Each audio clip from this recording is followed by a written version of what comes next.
وبركاته.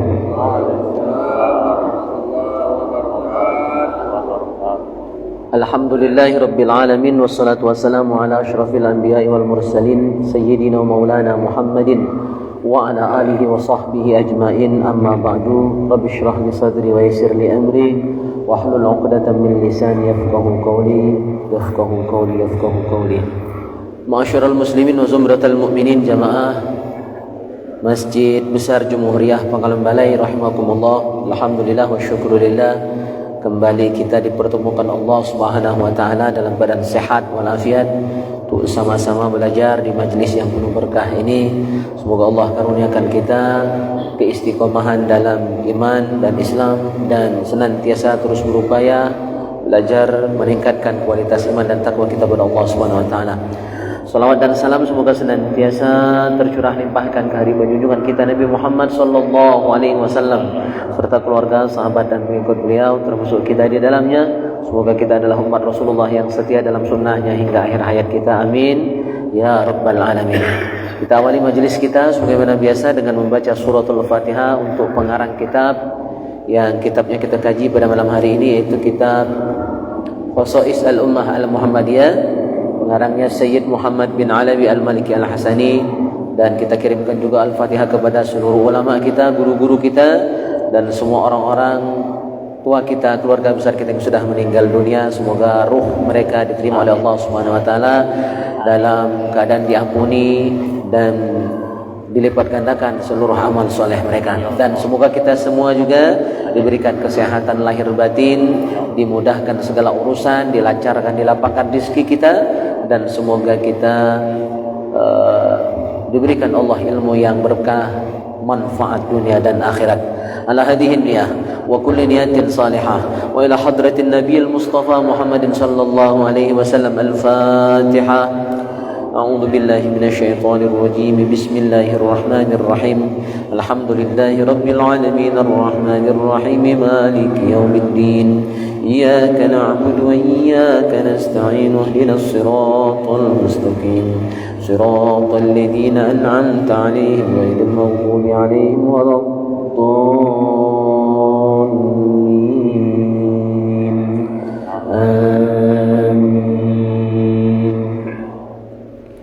Jamaah yang mulia, kita malam hari ini insyaallah pertemuan terakhir sebelum bulan suci Ramadan. Karena di bulan Ramadan kita akan libur, biasanya kita pindahkan ke aktivitas yang lain, ya ibadah Ramadan, puasa, tadarusan, tarawih dan sebagainya. Untuk majelis ini pertemuan terakhir, dan di pertemuan ini kita akan bahas tentang fadlu adaiz zakat, keutamaan membayar zakat, dan nanti terakhir tentang keutamaan menjadi petugas amil zakat. Yang pertama kita bacakan sabda Nabi sallallahu alaihi wasallam, "Buniyal Islam ala khamsin syahadati an la ilaha illallah wa anna Muhammadan abduhu wa rasuluh wa iqamis shalah wa ita'iz zakah wa hajjil baiti wa shaumi Ramadan." Islam, kata Rasul, didirikan atas 5 dasar, 5 pondasi, 5 tiang. Jadi tidak boleh dilupakan salah satunya.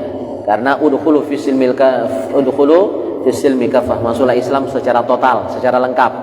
Jangan sikok be digawe ke 4-nya tinggal, harus 5-5-nya. Karena semuanya adalah pondasi pentingnya Islam. Yang pertama 2 kalimat syahadat, yang kedua adalah mendirikan salat, yang ketiga bayar zakat, yang keempat, kalau di hadis ini nyebut haji dulu, terakhir baru puasa Ramadan. ما من عبد يصلي الصلوات الخمسة ويصوم رمضان ويخرج الزكاة ويجتنب الكبائر السبعة إلا فتحت له أبواب الجنة وقيل له ادخل بسلام.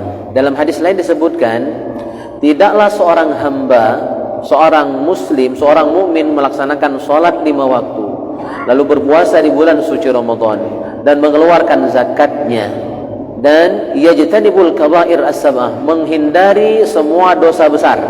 Di sini disebut 7 dosa besar, di antaranya syirik, ya, membunuh, sihir, ya, dan sebagainya. Ada 7, tapi di kitab Al-Kabair disebut ada 70 dosa besar itu. 70. Di sini cuma disebut 7 tapi tanpa perincian. Nah, maka kalau kita melaksanakan semua ini, sholat 5 waktu, puasa Ramadan, bayar zakat dan menghindari dosa-dosa besar, illa futihat lahu abwabul jannah. Allah bukakan untuk kita semua pintu surga. Ada 8 pintu surga, maka seluruhnya siap untuk kita masuki. Tentu tidak masuk dari 8-8-nya, tinggal milih. Ya, yang mana senang nak masuk dari mana. Artinya itu luar biasa rahmat Allah untuk yang mengerjakan semua ini. Salat, puasa, zakat, haji tidak disebut nih dalam hadis ini ya. Nah, terus menjauhi dosa-dosa besar. Dan waqila lahu udkhul bisalam. Malaikat mengatakan untuk kita, mudah-mudahan kita semua ini termasuk jamaah ya. Nah, ya. Kata malaikat untuk kita, amin ya, udkhul bisalam. Masuklah surga dengan salam, dengan selamat, dengan damai, dengan tenang. Kati yang ganggu, kati yang narik ke. Masuklah. Disambut, dipapak dengan penuh kegembiraan. Nah, itu orang-orang ini ya. Wa fi riwayatin an Abi Darda radhiyallahu anhu qala Rasulullah sallallahu alaihi wasallam khamsun man jaa bihinna ma'a iman dakhala al-jannah. Ada 5 perkara yang bila dikerjakan dengan penuh iman. Nah, di sini ada catatan, mengerjakan 5 hal ini dengan penuh keimanan. Berarti ikhlas, ya, tidak terpaksa, bukan karena tak kelemahan. Itu tidak dengan iman. Dengan iman itu yang betul-betul murni ikhlas karena Allah. Nah, itu dengan iman. Maka dakhalal jannah, pasti masuk surga. 1, man hafazu ala salawatil khams, menjaga salat 5 waktu, ala wudu'ihinna wa ruku'ihinna wa sujudihinna wa mawaqitihinna, dengan wudu yang sempurna.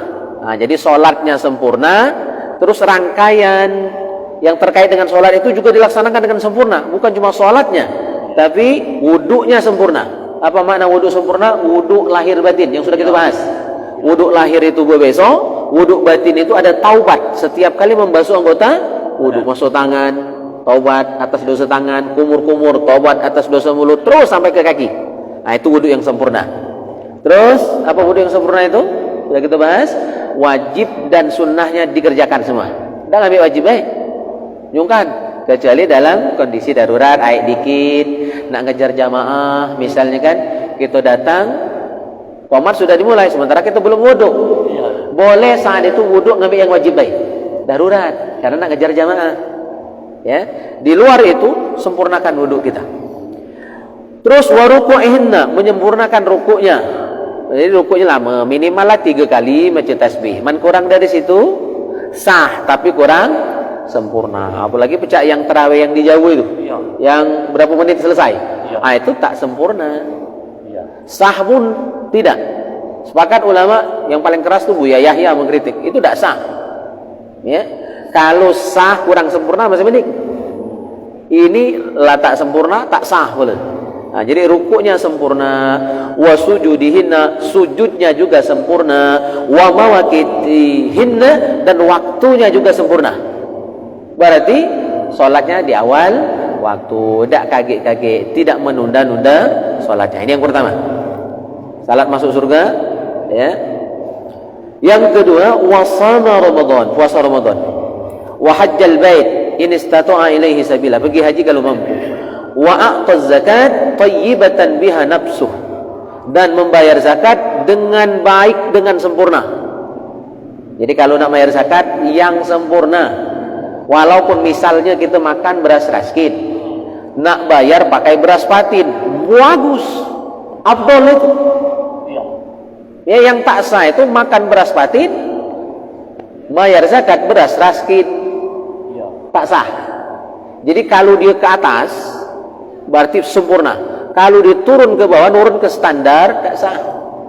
Zakat untuk Banyuasin tahun ini ditetapkan. Kami hadir waktu itu rapat di ruang sekda Kemenang MUI. Saya mewakili dari Komisi Fatwa NU Muhammadiyah hadir, dan dari pemerintah ditetapkan 30.000 untuk tahun ini zakat fitrah kalau menggunakan uang. Untuk beras jumlahnya masih sama, 2,5 kilo. Ya. Nah, berasnya 2,5 kilo. Itu minimal. Kalau nak bayar zakat 3 kilo sah, 10 kilo ke orang sah. Ustaz Muslim misal baru panen kan, pekol ke orang. Jadi kalau orang-orang 5 di rumah 5 pekol, bagus. Yang tak sah itu ditetapkan 2,5 kilo, bayar zakat setengah kilo. Ya. Tak sah. Uang 30, ya ditetapkan. Terus kita bayar 50 seorang, bagus. Ya, ragib orang fakir miskin yang menerima zakat itu. Apalagi lebih dari situ. Jangan di bawah standar. Di atas lebih sempurna. Nah, itu makna wa ataz zakat thayyibatan biha nafsu. Sempurna pembayaran zakatnya dengan cara yang terbaik. Sesuai firman Allah, lan tanalul birra hatta tunfiqu mimma tuhibbun. Kalian tidak akan jadi orang baik sampai kalian menafkahkan, menginfakkan, mensedekahkan, menzakatkan mimma tuhibbun, yang paling kalian sayang, yang paling kalian cinta. Berarti yang paling bagus. Jadi kalau nak sedekah, yang terbaik yang kita miliki.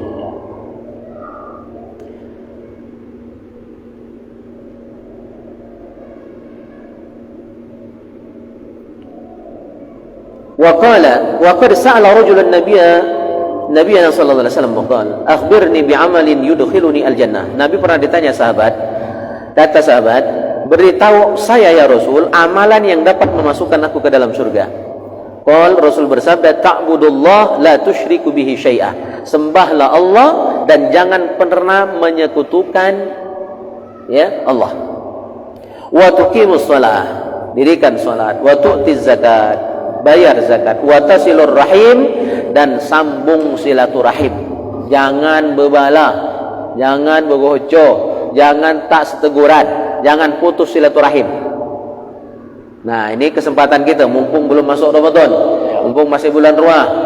Kalau aku hari ini 3 undangan Ruah, ya, cuma pacak pergi 2, ya, malam ini kita masih nyambung. Nah, sedekah Ruah itu manfaatkan sebagai momen untuk ketemu sanak keluarga, di ruang tetangga, maaf-maafan, salam-salaman. Ya, kalau selama ini tak seteguran, maka dilupakan semua masalah-masalah yang selama ini. Karena orang yang memutuskan silaturahim haram masuk surga. La yadkhulul jannah qati'un. Orang yang memutuskan silaturahim tak akan pernah, tak kati kemungkinan nak masuk surga. Ya. Nah, kalaupun orang tak negur tubuh tak apa-apa, yang penting tubuh jangan.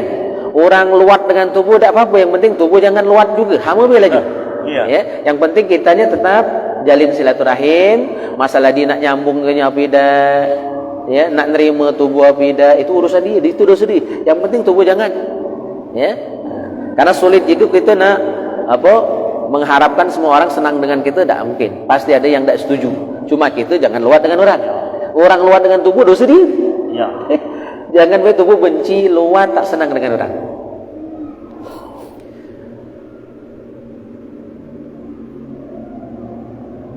Qala Rasulullah sallallahu alaihi wasallam, "Tukhriju zakat min malik." Kata Rasulullah, bagaimana ketika beliau ditanya bagaimana cara berinfak, maka kata Rasulullah, "Tukhriju zakat min malik." Keluarkan zakat dari hartamu. Fa innaha tuhratun tutahhiruka. Sesungguhnya mengeluarkan zakat itu akan mensucikan dirimu, mensucikan hartamu. Wa tasilu aqribaka, dan menjalin silaturahim dengan kerabatmu. Nah, jadi kalau kita nak mengeluarkan zakat, nak sedekah, nak infak, itu diutamakan kerabat. Ya, diutamakan kerabat, keluarga dekat.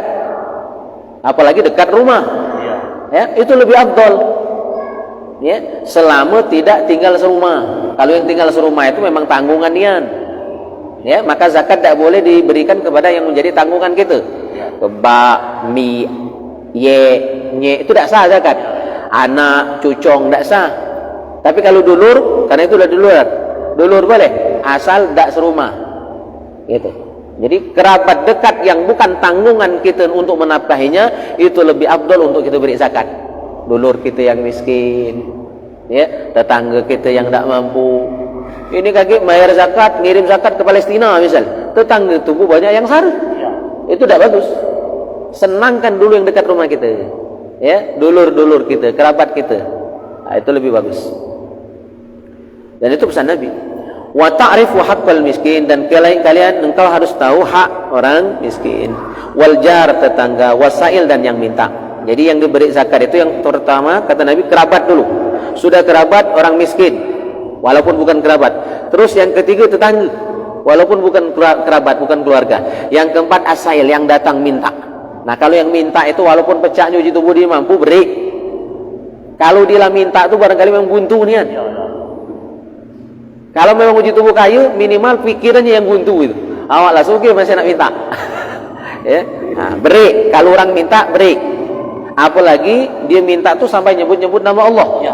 Nabi itu pantangan. Kalau ada orang minta sampai nyebut nama Allah, itu pantangan tidak diberi oleh Nabi. Urusan nak mudi ke urusan dia. Ya. Saya di masjid ini lama dulu di Palembang 13 tahun. Macam-macam orang datang ke masjid itu.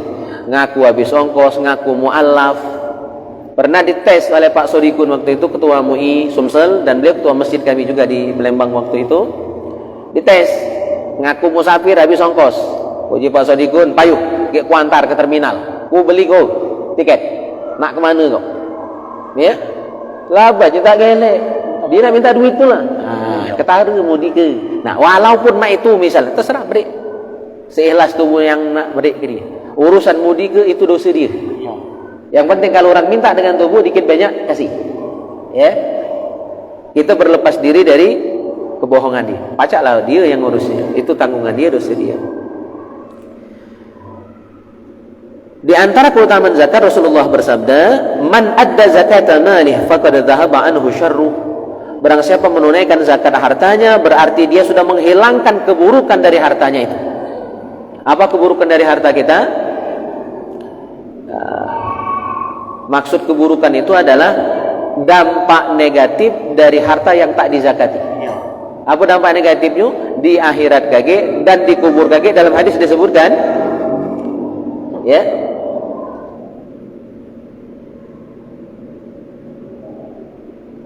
Maknanya adalah dhahaba anhu syarruhu ay lam yu'adzab sahibuhu bihi fi qabri fala yumathalu lahu syuja'an aqra yaldaghuhu wa yu'adzibuhu. Nah, keburukan yang akan terhindar dari harta yang kita zakati itu adalah kalau tak dizakati, harta tadi di hari kiamat kage akan dijadikan syuja'an aqra. Syuja'an aqra itu ular besar yang bertanduk. Saking besarnya bertanduk ularnya. Ya. Semakin banyak harta kita yang tak dizakati, semakin besar pula ular syuja' aqra itu. Dan ular tadi yaldaghuhu, ya, menggigitnya, menyemprotkan bisanya, wa yu'adzibuhu, dan menyiksanya. Seterusnya, ya, selama di akhirat nanti. Nah, nauzubillah min zalik.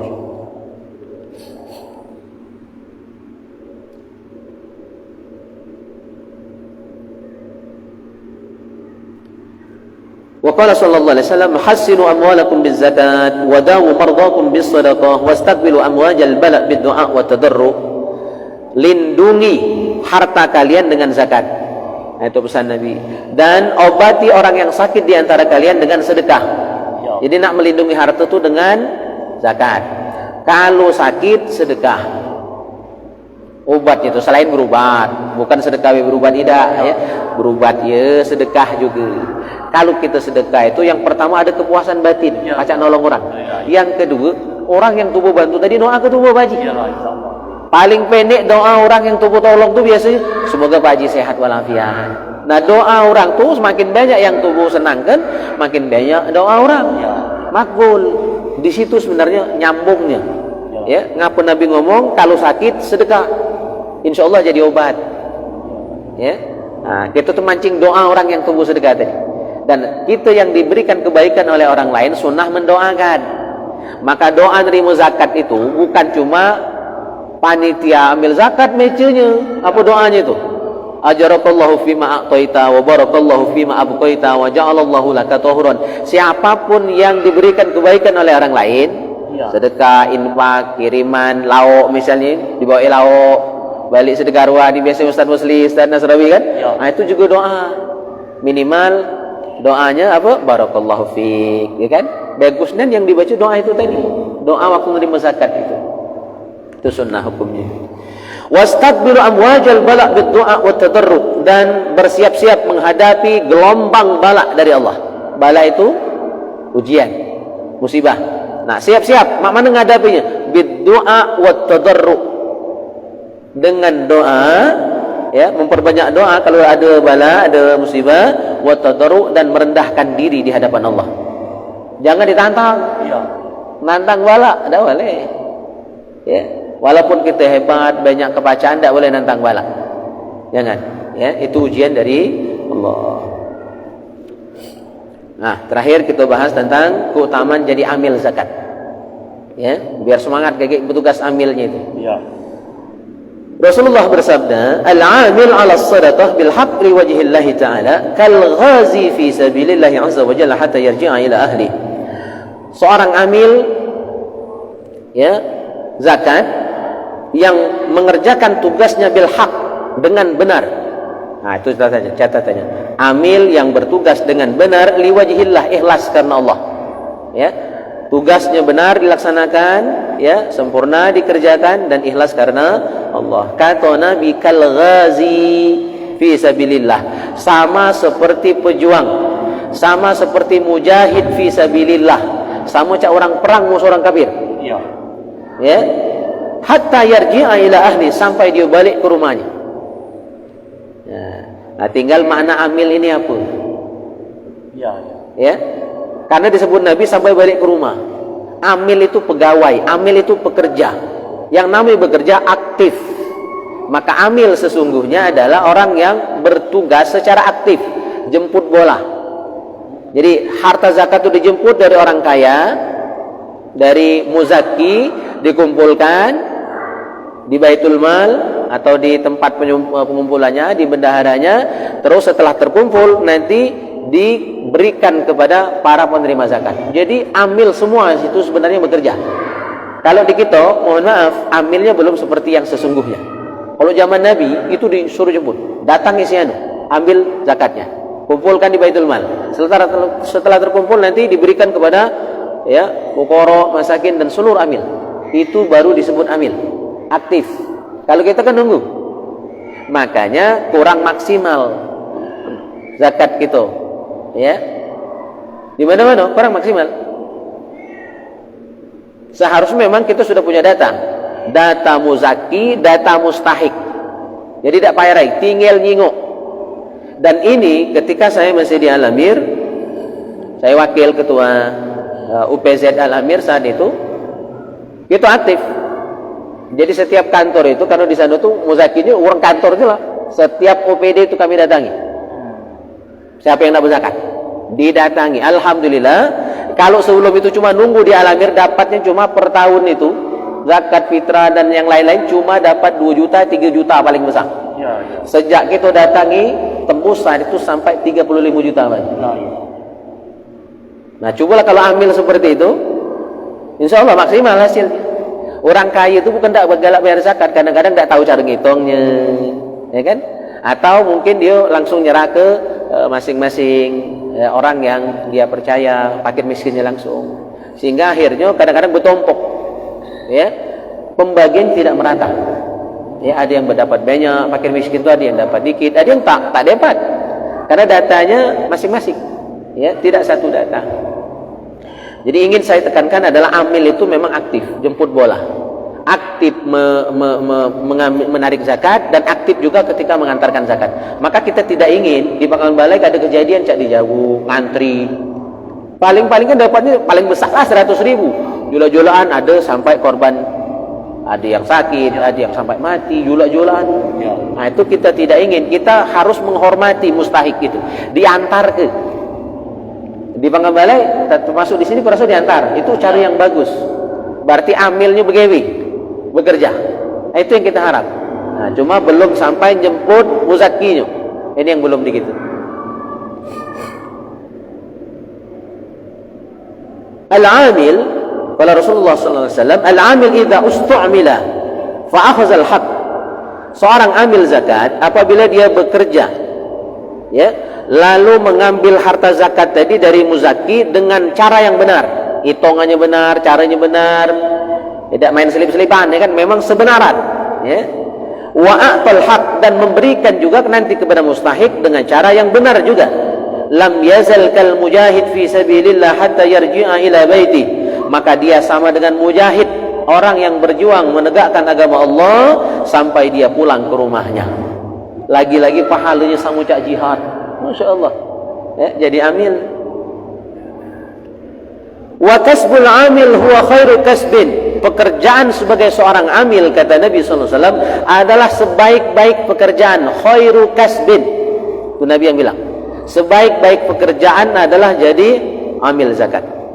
Qala Rasulullah sallallahu alaihi wasallam, khairul kasbi kasbul amil idza nasaha, tapi dengan catatan, ya, amil yang pekerjaannya sebagai pekerjaan terbaik itu adalah idza nasaha, ketika dia benar dalam melaksanakan tugasnya, baik menarik harta zakat atau menyampaikan harta zakat kepada yang berhak menerimanya tadi.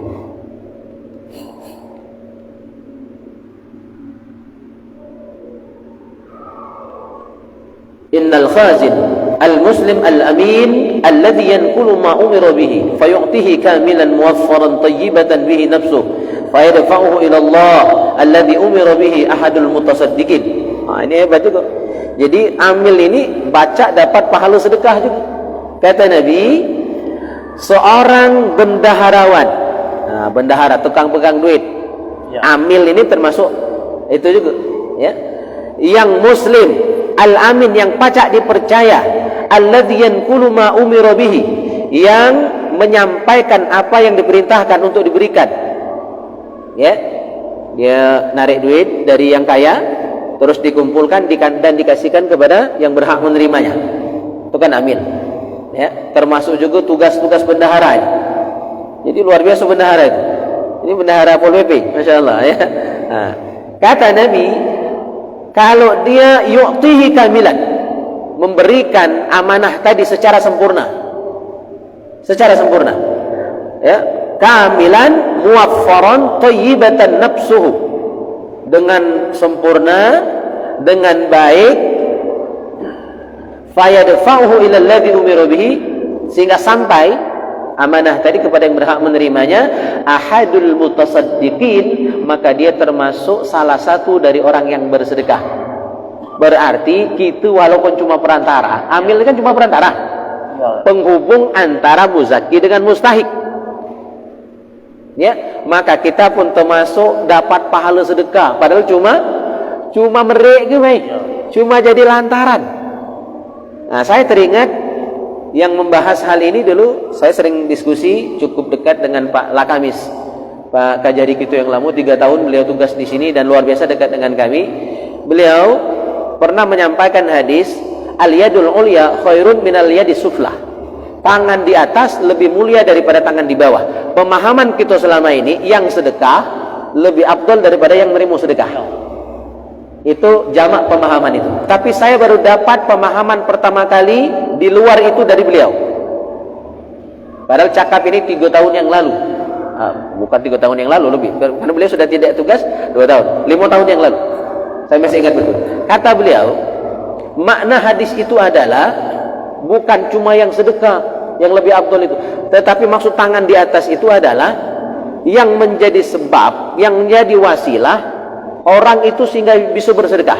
Maka Pak Lakamis ketika sedekah Jumat di Alamir, yang setiap hari Jumat kita makan-makan itu, beliau itu jadi tukang tagih kepala-kepala dinas itu, mano sedekahmu, dia yang nagih, ya, padahal duit itu bukan duit dia, beliau cuma menjadi perantara, ya, karena beliau yang jadi tukang joloknya, mana berani kepala dinas nak bantah, kepala kejaksaan. Akhirnya mengalirlah sumbangan-sumbangan dari donatur, dan berjalanlah sedekah itu lebih kurang 3 tahun. Ya, banyak yang menikmati, banyak ikut menyaksikan itu. Nah, kata beliau, yang menjadi sebab orang bisa sedekah, yang menjadi sebab orang yang fakir miskin dapat sedekah dari orang kaya tadi, itu pun yang dimaksud dalam hadis Nabi tadi, tangan di atas lebih mulia daripada tangan di bawah. Karena waktu kita minta itu kan ini, maka jangan main ini kalau minta itu. Ya, nyolok orang, nagih orang, ngomongi orang, buka hati orang untuk infak dan sedekah. Ya, tapi tentu untuk kepentingan bersama, ya, bukan untuk kepentingan pribadi. Nah, termasuk salah satu yang sedekah. Jadi yang sedekah itu memang pahala sedekahnya, kita yang menjadi wasilah sehingga dia bisa bersedekah, bisa berinfak. Amil dalam hal ini termasuk adalah orang yang sedekah juga, dapat pahala juga. Sedekah tanpa ngeluar ke sedekah. Kira-kira itu bahasa lainnya. Terakhir, Nabi bersabda, innahu satuftahu alaikum masyarikul ardi wa maghribuha. Akan dibukakan pada kalian. Nabi ngomong ini pada masa beliau masih hidup, ngomong dengan sahabat. Kata Nabi, kalian nanti akan dibukakan seluruh perbendaharaan duniawi, timur barat akan kalian kuasai, dan Islam nanti akan jaya. Berarti kekayaan itu akan beralih ke kaum muslimin. Dan benar, pada masa dinasti Umayyah, dinasti Abbasiyah, kan Islam jaya. Banyak sahabat itu yang dapat gaji bulanan, ya, dari harta ghanimah dan sebagainya, sehingga banyak sahabat yang kaya-kaya. Tetapi kata Nabi, karena semua itu, karena banyak yang sugih tadi, wa inna ummalaha finnar, tapi banyak para amilnya yang masuk neraka. Banyak orang kaya berarti kan banyak zakatnya. Nah, ternyata kata Nabi, pada saat itu ummalaha finnar, banyak para amil zakat yang masuk neraka. Illa man ittaqallaha azza wa jalla wa addal amanah, kecuali dua yang pacak menyelamatkan dari neraka. Seorang amil tadi, dia bertakwa kepada Allah ketika menjalankan tugasnya, wa addal amanah, yang kedua menjalankannya sesuai amanah, penuh nilai takwa dan menjalankan dengan amanah. Insyaallah amil yang demikian masuk surga, dapat pahala jihad, ya, dan dianggap juga sebagai orang yang bersedekah walaupun cuma menjadi wasilah. Jadi betapa mulia sebenarnya tugas seorang amil zakat. Baik, barangkali sampai di sini kajian kita malam hari ini. Kalau ada waktu masih enak ditanyakan, masih ada waktu. Dari jamaah Ustaz, yang pertama, bagaimana hukum orang puasa tapi sholatnya masih bolong-bolong, Ustaz? Yang kedua, bagaimana hukum amil zakat dapat 2 mustahab dari 8 mustahab itu? Iya. Puasa tapi sholatnya bolong-bolong. Ya. Sebenarnya itu dua kewajiban yang berbeda, tidak saling terkait. Artinya selama puasanya dikerjakan dengan baik, dengan sempurna, memenuhi semua aturan-aturan yang ada, maka puasanya sah. Ya, jadi keabsahan puasa kita tidak terkait dengan sholat kita. Kalau dilihat ibadah itu satu persatu. Tetapi ketika dilihat dia sebagai satu kesatuan, yang tadi saya bilang bahwa 5 rukun Islam itu tidak boleh ditinggalkan salah satunya. Dia sangat terkait erat. Apalagi sholat itu menjadi kunci. Sholat itu menjadi kunci, barometer. Ketika sholat kita bagus, yang lain dianggap bagus. Kalau sholatnya tidak bagus, walaupun yang lain bagus, dianggap kurang bagus yang lain tadi. Dan hadisnya tegas. Nabi mengatakan, man laqiyallah wa huwa mutayyi'un lis-salat lam ya'ba illahu bi syai'in min hasanatihi. Barang siapa berjumpa Allah, maksudnya meninggal dunia, tetapi banyak meninggalkan salat, mudayyi' lis-salat, melalaikan salat. Jadi yang lain sempurna, salat lalai. Apa kata Nabi? Lam ya'ba illah, tidak diperdulikan Allah, dicuekkan Allah. Bi syai'in, sedikit pun tidak diperdulikan Allah. Bisyai itu maknanya sedikit pun, min hasanatihi, dari kebaikan-kebaikannya yang lain. Kalau berdasarkan hadis ini, maka boleh dibilang puasanya sah tapi sia-sia, karena sholatnya lalai, sholatnya bolong-bolong. Ya, maka kerjakan semuanya. Ya, walaupun sholatnya masih sekedar menggugurkan kewajiban, tidak apa-apa. Ya, walaupun belum khusyuk, belum sempurna, tetap kerjakan dengan segala kekurangan. Pacalah Tuhan nimbang juga nak nerima nak ide. Karena kalau tidak dikerjakan lah jelas paling salah. Masih mending dikerjakan walaupun masih ada kekurangan. Ya, begitu. Yang kedua tadi, satu orang yang berhak menerima zakat, apa? Dia menerima dua ini atas nama 2 mustahak. Ya. Jadi begini, dalam kitab-kitab fikih disebutkan, satu orang itu hanya berhak menerima 1 bagian dari 8 asnaf yang ada. Misalnya dia ini miskin, ya, fakir, ya, sabilillah, ya, amil juga 4, berarti status dirinya. Itu maksudnya yang ditanyakan kan? Tidak usah 2, 4 misalnya status dia. Apakah 4 ini dapat? Padahal orangnya heko. Maka kata ulama, hanya diambil 1 bagian. Terserah dia nak milih dari mana. Dapat dari amilnya, ya, atau milih dari sebagai orang miskinnya, misalnya, terserah. Yang penting dia cuma dapat 1 bagian. untuk misalnya dari Masjid Jumhuriyah. Kalau dia nerimo dari Masjid Salmania, nerimo dari Masjid Nurul Ikhwan misal, itu lain urusan. Ya, dalam satu amil. Ya. Karena amil kita ini kan masing-masing per masjid. Ya. Ya, maka dia boleh nerimo dari tempat lain, tapi untuk dari satu masjid, misalnya kita contohkan dari Jumhuriyah, satu orang tadi hanya berhak menerima satu bagian, walaupun dia banyak status, amil juga, sabilillah juga, miskin juga, misalnya kan, banyak utang pun misalnya, tetap menerima siko dari satu amil yang ada. Nah, kalau dia menerima dari tempat lain, tidak jadi masalah, boleh. Nah, cuma kalau misalnya kita ni kaget barangkali seluruhnya jadi satu, Sebanyuasin ini Basnas semua misal koordinasinya, itu dah baca nak menerima dari tempat lain. Ya, karena cuma satu pintu gitu. Baca terima yang lain. Ya, dapat menerima dari yang lain. Kalau satu pintu, kalau sekarang masih baca. Ya, gitu.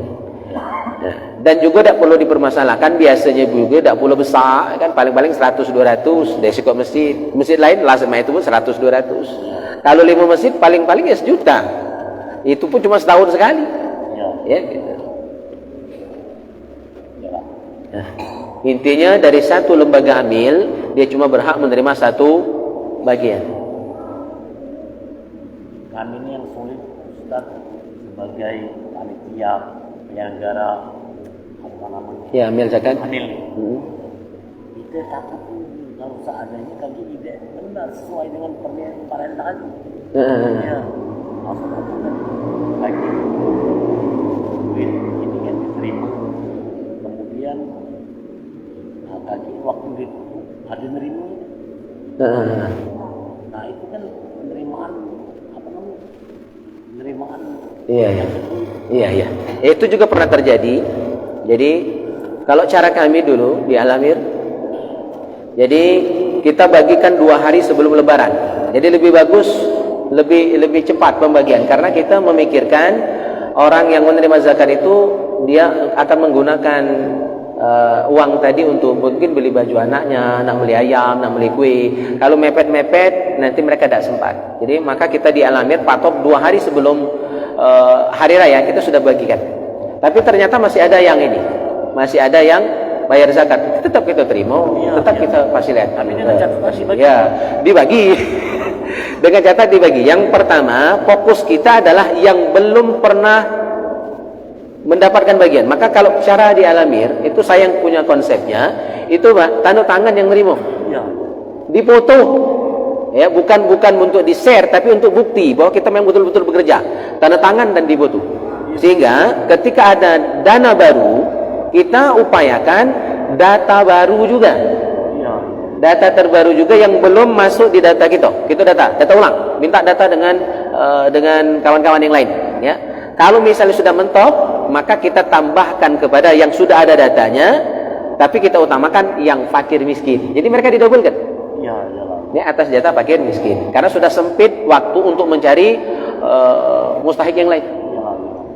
Yang penting kalau dia zakat fitrah wajib habis sebelum sholat Id, tidak boleh disimpan. Haram hukumnya kalau sampai lewat sholat Id belum terbagi. Nah, kecuali zakat mal memang boleh disimpan. Kalau kita punya amil yang memang berjalan sepanjang tahun, bukan musiman. Nah itu Ustaz, saya mau lagi bertanya tentang hadis Nabi yang tentang umur 70 tahun dulu. Oh iya. Saya lupa itu ada PR kaget PR Pak Haji ya. Iya. Memang ada hadisnya. Apa di sini? Pernah dengar berbelian. Iya, memang ada hadisnya. Jadi beruntunglah orang yang umurnya panjang. Ada beberapa rukhsah keringanan untuk orang-orang yang umurnya panjang. Oke, ada pertanyaan lain? Tahu cukup? Masih ada satu ya, online terakhir. Ada yang berpendapat ada yang boleh menerima haknya adalah yang memiliki SK dari pemerintah. Bagaimana? Oh iya, nah saya lupa. Jadi yang namanya amil itu adalah yang resmi diangkat oleh pemerintah. Maka supaya UPZ kita resmi, daftarkan ke Basnas minta SK. Kalau tidak resmi maka boleh, tapi dia cuma sebagai wakil.